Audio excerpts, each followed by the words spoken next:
Hi hello నమస్తే welcome back to the channel.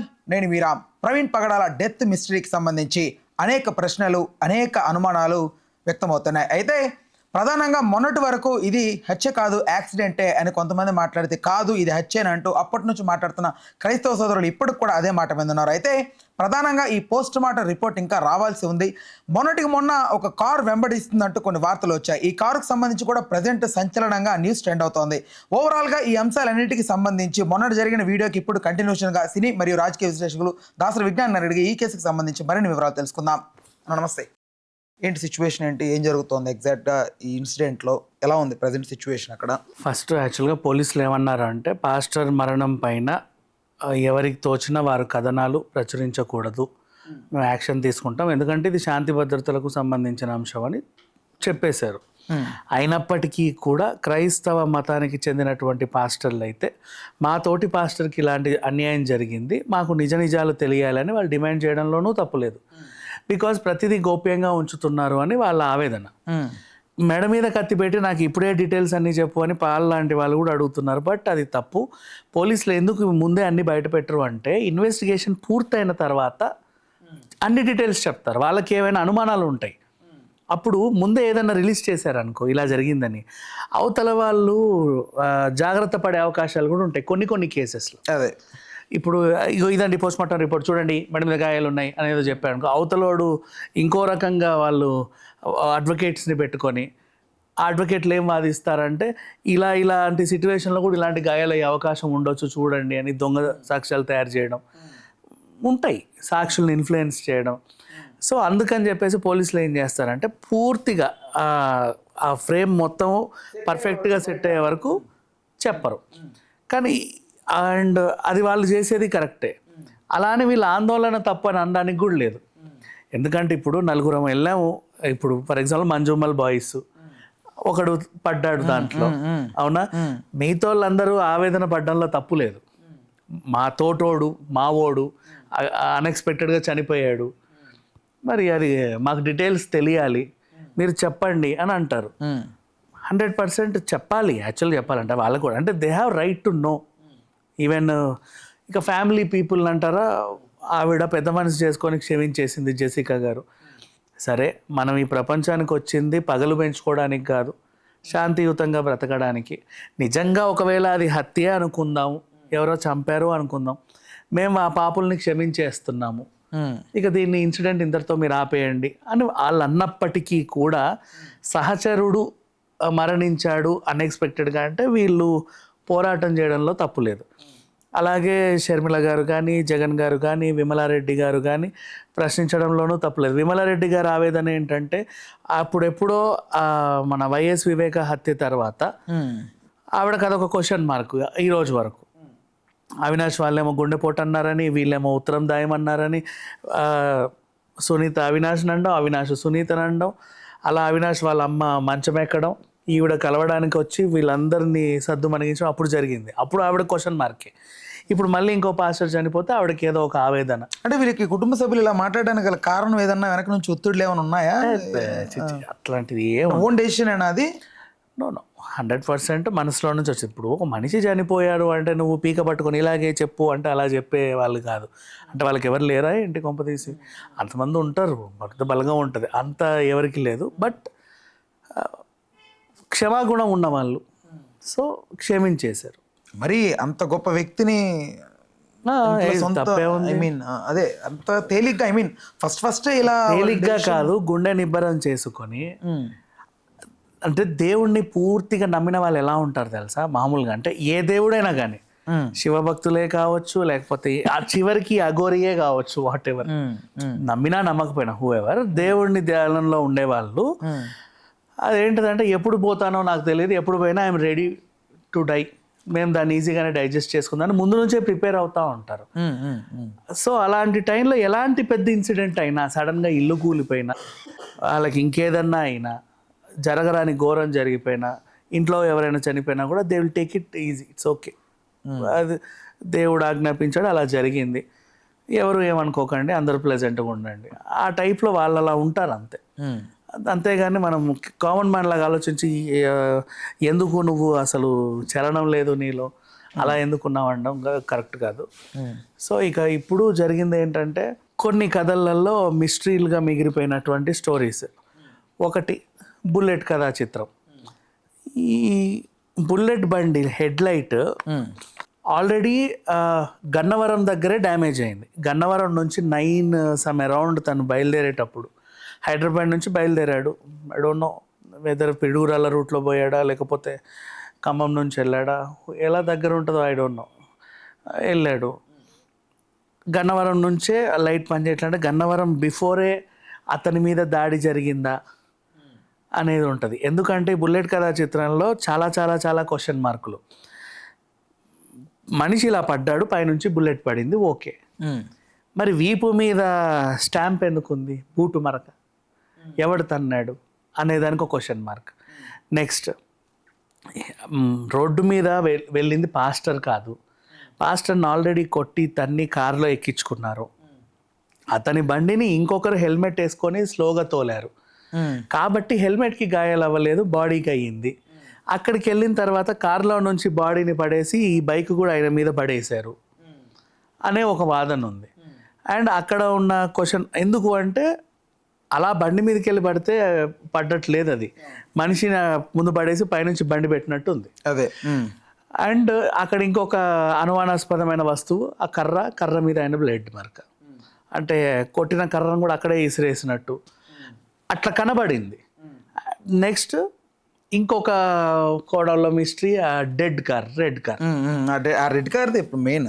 Red car వచ్చేసి కూడా వెళ్ళింది, బైక్తో పాటు కూడా వెళ్ళింది, అదొక మిస్టరీ. నెక్స్ట్ వెనకాల ఉన్న బూటు మరొక ఒక మిస్టరీ. దాడి ఆల్రెడీ జరిగింది, ఇప్పుడు ఆయన ఫోన్ కాల్ మిస్టరీ.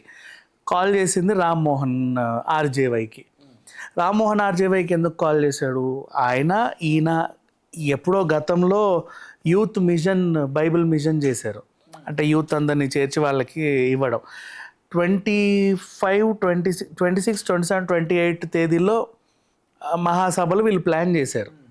25కి ఈయన రావాలి, కానీ ఒక రోజు ముందే 24కే ఎందుకు వచ్చాడు అనేది ఒక క్వశ్చన్ మార్క్ మిగిలిపోయింది. అక్కడ నుంచి తర్వాత ఆ రాజమండ్రి పరిసర ప్రాంతాలంతా ఈయన ప్రసంగాలు ఉన్నాయంట వరుసపెట్టి. నెక్స్ట్ ధర్మవరంకి చెందినటువంటి శామ్యూల్ పాస్టర్ పిలిచాడు. ఆ తర్వాత ఇంకొక ఆయన అరకుకి, వైజాగ్కి రమ్మని పిలిచాడు. అఫ్ కోర్స్ ఒక మనిషి ఇటువైపు వస్తున్నారంటే అందరూ ఇటు రండి, ఇక్కడ రండి అన్నీ చూసుకొని వెళ్ళండి అని పిలవడం కామన్. అండ్ ఇంట్లో అయితే సరిగ్గానే చెప్పెళ్ళాడు, బైక్ పైన వెళ్తున్నాను అని. యూత్ మిషన్ కోసం కాబట్టి యూత్ అందరి చేత ఏకమై తను కూడా వాళ్ళతో నడవడానికి తన బుల్లెట్ బండి మీద వచ్చాడు అనేది ఇంకో వాదన. ఈ సభలు ఏదైతే ఉన్నాయో మొత్తం యూత్ అందరు అలా వాళ్ళ బైక్స్ పైన వస్తే మధ్యలో ఈతను కూడా బైక్ మీద వెళ్ళి అందుకు తీసుకెళ్ళాడు తన బుల్లెట్. రాజకీయ నాయకులు చేస్తారు కదా ర్యాలీలో ఒక్కోసారి, అది వీళ్ళ మిషన్ అట్లా అనుకున్నారు బేసికలీ. బట్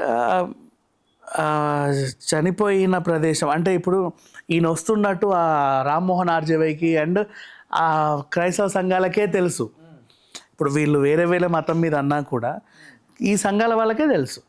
ఈ సంఘాల వాళ్ళతో పాటు వస్తున్నాడు అని వేసే పోస్టర్లు ఉంటాయి కదా, అలా మిగతా వాళ్ళకు కూడా తెలుసు. బేసిక్ అంటే ఆ రూట్లో ఇలా వస్తున్నాడు అనేది వీళ్ళకే తెలుసు, వస్తున్నాడు అన్న సమాచారం మాత్రం అందరికీ తెలుసు మిగతా వాళ్ళకు కూడా. ఇప్పుడు ఎవరు చేశారు ఏంటి అనేది చెప్పలేము. అయితే గన్నవరంకి ముందే ఒకవేళ దాడి జరిగి ఆయన్ని కొట్టి వెనక నుంచి తన్ని, అరే బండి ఎక్కించండి రా, మరి ఈయన బండి ఏం చేద్దాం, నువ్వు వేసుకురా, హెల్మెట్ పెట్టుకో, కనబడుకు ఆయన బ్యాగ్ వేసుకొని ఆయన కోటేసి ఆయన లాగే వేసుకొని అలా వెళ్ళి చేయొచ్చు. అంటే చాలామంది మెయిన్గా ప్రధానంగా అంటుంది అతను కాళ్ళు అందవు బుల్లెట్ బైక్ అని మాట్లాడుతున్నారు. పొట్టిగా ఉంటారు కదా, కాళ్ళు అందవు అని కొంతమంది మాట్లాడుతారు. అలాంటి వాళ్ళు కొనుక్కోరు ఫస్ట్ ఆఫ్ ఆల్, అది దట్ ఈస్ లాజిక్ లెస్. అసలు విషయం ఏంటంటే బుల్లెట్లో ఉన్న మెయిన్ పాయింట్, బుల్లెట్ బండి అంటేనే, నీకు బుల్లెట్ బండి బాగా ఐడియా ఉంది కదా, సైలెన్సర్ ఎంత వేడిగా ఉంటుంది, ఇంచుమించు చాలా హిట్. అంత హైవే మీద వెళ్తే ఎంత వేడిగా ఉండాలి, బేస్డ్ ఆన్ స్పీడ్, మనం నడిపే స్పీడ్ ప్రకారం అది హీట్. కనీసం గుడ్డు పగిలితే ఆమ్లెట్ అయ్యేంత వేడైతే ఉంటుంది, ఖచ్చితంగా ఉంటుంది. తొడో మెడో కాలే వేడే ఉంటుంది. బాడీ మీద పడ్డ తర్వాత ఎలాంటి కాలిన గాయాలు లేవు. సో అది the biggest question mark actual. So అందుకని చెప్పేసి చాలా చాలా చాలా ప్రశ్నలు ఉన్నాయి. వీళ్ళు కూడా పోస్ట్ మార్టం రిపోర్ట్ బయటికి ఇవ్వకపోవడం. అండ్ బైక్ పడిన సైలెన్సర్ ఒక సైడ్ ఉంటుంది యాక్చువల్లీ.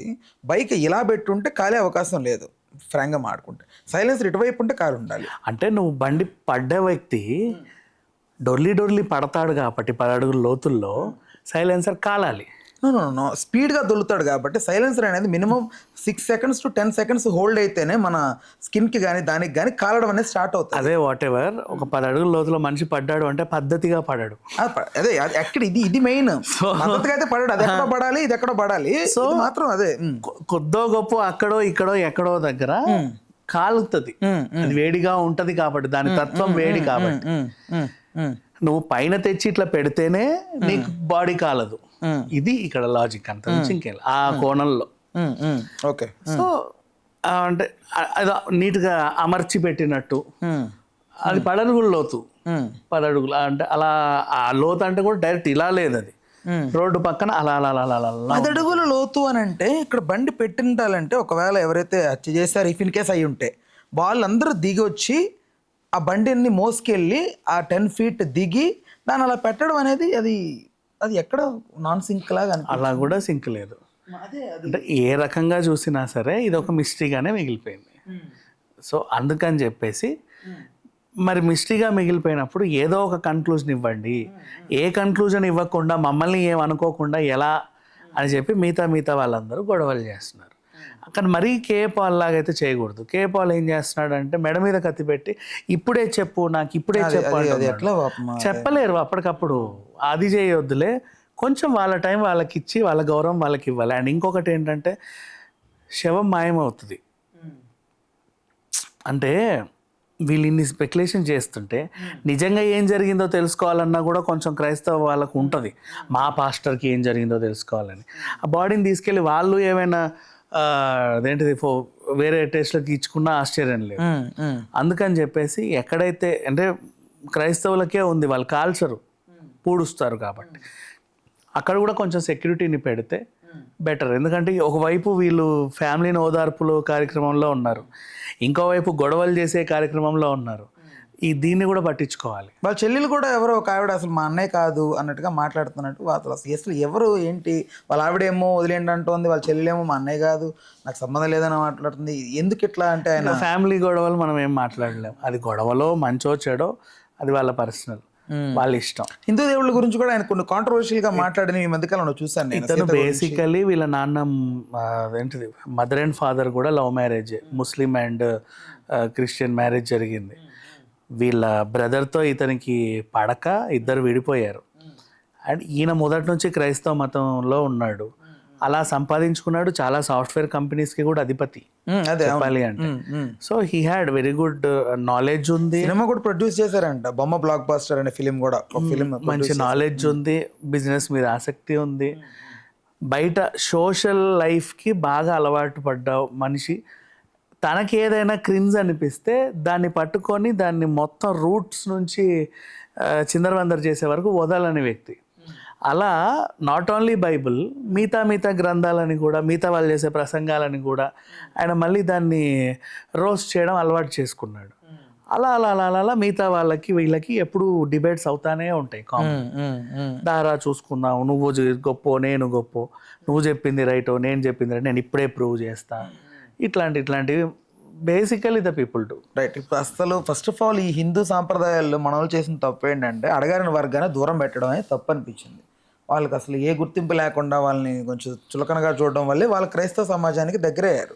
అది జరగకుండా ఉంటే బాగుండేది. మన హిందువులతో తప్పు అనేది అనిపిస్తుంది ఆ ఒక్క పాయింట్ వరకు. అంటే నువ్వు వద్దుపో అంటే వాళ్ళు పర్లేదు రండి అంటే ఎవరైనా ఎటన్నా వెళ్తారు, తప్పులేదు. ఇట్స్ ఓకే, అది వాళ్ళ ఇష్టం, అది వాళ్ళ వ్యక్తిగతం. మళ్ళీ దాంట్లో మళ్ళీ కాంట్రవర్సీ ఉంటాయి. వాళ్ళు బలవంతంగా చేర్చుకున్నారని ఒక వర్గం వస్తుంది, లేదు మీరు అనగదొక్కడం వల్లే వాళ్ళు వెళ్ళారని ఇంకో వర్గం వస్తుంది. That is typical word, but it's okay. Pastor మరణం గురించి మాత్రం పోలీసులు పూర్తి డీటెయిల్స్ చెప్పేంత వరకు రకరకాల కథనాలు రాసుకోవడం మాత్రం మానేస్తే బెటర్. ఎందుకంటే ఇది అంటే ఏదో లేనిది వాళ్ళు కూడా అన్ని రోజులు ఉంచరు. 99% వరకు ఓకే అనిపించిన 1% డౌట్స్ ఉన్నా కూడా వాళ్ళు దాన్ని గోప్యంగానే ఉంచుతారు. అది వాళ్ళ డ్యూటీ. సో మనం కూడా దాన్ని ఈ రెడ్ కార్డ్ పలానా వ్యక్తిది అనేది ఏం రాలేదా ఇంకా ఇది దీని గురించి అసలు ఏమి దాని గురించి ఎంక్వైరీలు వెళ్తున్నాయి, ఇంకా తెలియలే. బట్ పోస్ట్ మార్టం ఎందుకు ఇంత డిలే అవుతుంది? ఎందుకంటే మళ్ళీ దీంట్లో ఇది చెప్తున్నారు, ఆ రెడ్ కారు ప్రముఖ వ్యక్తిది, దాంట్లో మహామాములు ఇన్వాల్వ్ అయి ఉన్నారు, ఆ కార్ డీటెయిల్స్ ఇస్తే తీగలైతే డొంక కదులుతుంది, అందుకని చెప్పి సుశాంత్ సింగ్ రాజ్పుత్ మరణం ఎలాగైతే మినిస్టర్లతో ముడిపడి ఉందని చెప్పేసి బయటికి రాలేదో పోస్ట్ మార్టం రిపోర్ట్ కూడా, ఇది కూడా అలాంటిదే, అందుకే అలా దాస్తున్నారు, మంత్రుల దాకా సంబంధం ఉందని చెప్పి కొంతమంది వాదన. దాని బలంగా కేపాల్ మాట్లాడుతున్నాడు. అదే అదే ఇది ఆయన ఇంకా పవన్ కళ్యాణ్ అన్నాడు. ఏమన్నాడు? పవన్ కళ్యాణే చంపించాడు, ఆ కారు నడిపినోడిది అదేదో అట్లా అన్నాడు. It's okay, what ever, but అవన్నీ పెట్టుకోవద్దు. పోలీసులు చెప్పే వరకు వెయిట్ చేస్తే బెటర్. దీనికి సమాధానం దొరుకుతుంది అసలు? టు బి ఫ్రాంక్లీ మాట్లాడితే మనం నట్టింట్లో శవానికే 6 ఏళ్ళు దిక్కులేదు, రోడ్డు మీద ఎక్కడో హైవే మీద శవం గురించి నువ్వు మాట్లాడుతున్నావు. అంటే అది ఆ ఊరికి సంబంధం లేదు, ఆ రోడ్డుకి సంబంధం లేదు. నా ఇల్లు, నా ఖాందాను, నా ఇలాకా, నా నట్టిల్లు, నా హాల్లో పడ్డ శవానికే 6 ఏళ్ళుగా దిక్కులేదు. అట్లాంటిది నువ్వు ఈ ఊరు కాదు, ఆ ఊరు అయింది కాదు, అసలు ఆ రోడ్డు మీద పోవాల్సిన అవసరం కూడా ఆయనకు లేదు. ఎక్కడో పడున్న శవం గురించి నువ్వు ఖచ్చితంగా డీటెయిల్స్ వస్తాయనుకోవడం మూర్ఖత్వం. ఇప్పుడు ప్రవీణ్ పగడాలకు సంబంధించి ఆయనకి నెగిటివ్ కామెంట్స్ ఎక్కువ చూస్తున్నాను నేను. బికాజ్ ఆయన ఏదైతే గతంలో ఆయన చేసిన కొన్ని మాటలు, కొన్ని వ్యాఖ్యలు ఉన్నాయో చాలా క్రూషియల్గా ఉన్నాయి. నేను అంటే ఆయన చనిపోయాడు కాబట్టి ఎమోషనలైజ్ అవుతున్నాం కాబట్టి, అయ్యో పాప అంటున్నాం కాబట్టి he's in positive way. But ఆయన గతంలోకి వెళ్ళి ఒకసారి చూస్తే ఆయన హిందువుల మీద, హిందూ దేవుల మీద చేసిన ఏవైతే కొన్ని ఉన్నాయో అవి నేను చూసాను. లిటరల్లీ సీతాదేవిని చాలా దుర్భాషలాడి మాట్లాడాడు ఆయన. ఆయన ఆయన ఏ రామాయణం చదివాడో తెలియదు నాకు, బట్ అలా మాట్లాడు ఎవరైనా నొప్పించింది అని అనుకోవచ్చు మనం. అది ఖచ్చితంగా నొప్పిస్తుంది. ఐ మీన్ వాళ్ళు అట్లా ఎవరైనా డెసిషన్ తీసుకొని అవి చెప్పలేని లాదాళ్ళు ఉంటాయి, ఉండవని కదా. అయ్యో మామూలుగా ఒక మాట అంటేనే వచ్చి ఇళ్ళ మీద రాళ్ళేస్తారు, కొడతారు, తిడతారు, అవి ఉంటాయి. ఎప్పుడు మతాల జోలికి వెళ్ళకూడదు, కులాల జోలికి, మతాలు చాలా సెన్సిటివ్ ఇష్యూస్ అవి, మనకు అనవసరం. మాట్లాడుకొని జనరలైజ్ అయిపోయాయి. కానీ ఇప్పుడు నీ విశ్లేషణ ఎందుకు ఆ మతం పైననో, ఆ గ్రంథం పైననో? ఎవడడిగాడు నిన్ను? నువ్వు ఒక దేవుడిని నమ్ముతున్నావు, నువ్వు గ్రంథాన్ని అనుసరించి నిన్ను ఫాలో అయ్యే వాళ్ళకి చెప్తున్నావు, చాలు, ఇనఫ్.